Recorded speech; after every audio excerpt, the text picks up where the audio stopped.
అంతర్జాతీయంగా దేశాల మధ్య ఉద్రిక్త పరిస్థితులు నెలకొన్న సమయంలో బంగారం వెండి ధరలు భారీగా పెరుగుతుంటాయి. అయితే ప్రస్తుతం సీన్ మాత్రం రివర్స్ అయింది. పశ్చిమాసియాలో యుద్ధం కొనసాగుతోంది. ఇరాన్పై ఇజ్రాయెల్, అమెరికా దాడులు చేస్తున్నాయి.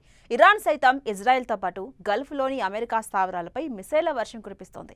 ఈ క్రమంలో పెట్రోల్, డీజిల్, గ్యాస్ ధరలతో పాటు నిత్యావసర వస్తువుల ధరలపైన యుద్ధ ప్రభావం పడింది. కానీ బంగారం, వెండి ధరలు మాత్రం తగ్గుతున్నాయి. అంతర్జాతీయ ఉద్రిక్తల సమయంలో బంగారం, వెండిని సురక్షితమైన పెట్టుబడిగా ఇన్వెస్టర్స్ భావిస్తారు. అయితే ప్రస్తుతం పశ్చిమాసియా సంఘర్షణల నేపథ్యంలో వాటి ధరలు తగ్గుతున్నాయి. 2025లో బంగారం, వెండి ప్రపంచవ్యాప్తంగా ఉన్న అన్ని ఆదాయ మార్గాల కంటే అసాధారణ రాబడులను అందించాయి. 2025 సంవత్సరంలో వెండి 165% పైగా, బంగారం 75% పైగా పెరిగింది. ఈ సానుకూల ధోరణి 2026 సంవత్సరం ప్రారంభంలోనూ కొనసాగింది. జనవరి చివరిలో బంగారం ధరలు ఔన్స్కు $5,500 ఆల్ టైమ్ గరిష్ట స్థాయికి చేరగా, వెండి ఔన్స్కు $121 రికార్డు స్థాయికి ఎగబాకింది. 2025 సంవత్సరంలో బంగారం, వెండికి భారీగా డిమాండ్ నెలకొనడంతో పెట్టుబడిదారులు, కేంద్ర బ్యాంకులు వీటి కొనుగోళ్లకు ఎక్కువ ఆసక్తి చూపిస్తున్నాయి. కానీ చమురు ధరలు, ద్రవ్యోల్బణ ప్రమాదాలను పెంచిన పశ్చిమాసియా యుద్ధం ప్రారంభమైన తర్వాత పరిస్థితి పూర్తిగా మారిపోయింది.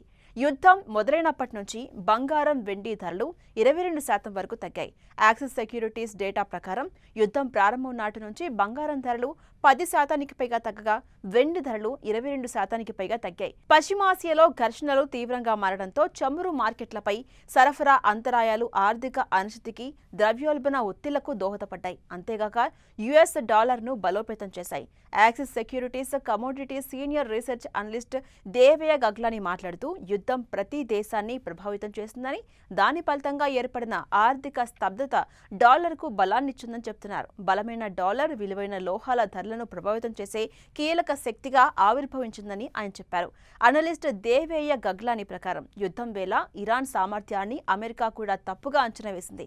టెహ్రాన్ ప్రతీకార చర్యలు, హార్మూజ్ జలసంధి మూసివేత ద్రవ్యోల్బణ ఆందోళనలను పెంచేశాయి. దాని ఫలితంగా ఈ ఏడాది ఫెడరల్ రిజర్వ్ వడ్డీ రేట్ల కోతపై అంచనాలు తగ్గాయని ఆయన తెలిపారు. దీనివల్ల యుఎస్ డాలర్ విలువ పెరిగి బులియన్ ధరలపై ఒత్తిడి పెరిగిందని ఆయన పేర్కొన్నారు. ఫలితంగా గరిష్ట స్థాయి నుంచి బంగారం, వెండి ధరలు భారీగా పడిపోయాయి. ప్రస్తుతం గరిష్ట స్థాయి నుంచి బంగారం ధరలు 16% పైగా పడిపోయి ఏప్రిల్ 7వ తేదీ నాటికి ఔన్స్కు సుమారు $4,680 వద్ద ట్రేడ్ అవుతున్నాయి.